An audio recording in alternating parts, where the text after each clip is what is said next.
சங்கரன் பந்தலில் உள்ள மின்வாரிய அலுவலகத்தை மார்க்சிஸ்ட் கம்யூனிஸ்ட் கட்சியினர் முற்றுகையிட்டு போராட்டம். மயிலாடுதுறை மாவட்டம் தரங்கம்பாடி தாலுகா சங்கரன் பந்தலில் உள்ள துணை மின் பொறியாளர் அலுவலகத்தை இன்று மார்க்சிஸ்ட் கம்யூனிஸ்ட் கட்சியினர் முற்றுகையிட்டு போராட்டத்தில் ஈடுபட்டனர்.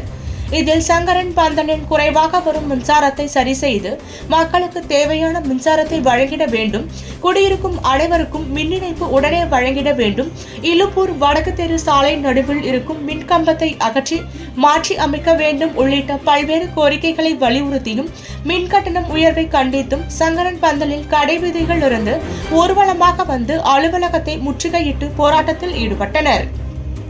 மார்க்சிஸ்ட் கம்யூனிஸ்ட் கட்சி ஒன்றிய செயலாளர் ரவிச்சந்திரன் தலைமையில் ஏராளமானோர் கண்டன கோஷம் எழுப்பி ஆர்ப்பாட்டத்தில் ஈடுபட்டனர். பின்னர் பொறையார் போலீசார் மின்வாரிய அதிகாரிகள் பேச்சுவார்த்தை நடத்தினர். கோரிக்கை ஒவ்வொன்றாக நிறைவேற்றப்படும் என தெரிவித்தார்.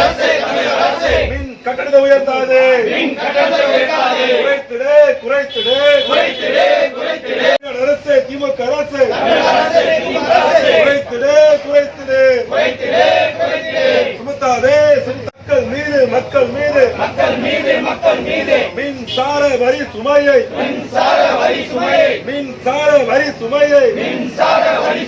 தமிழக அரசே சுமத்தாது.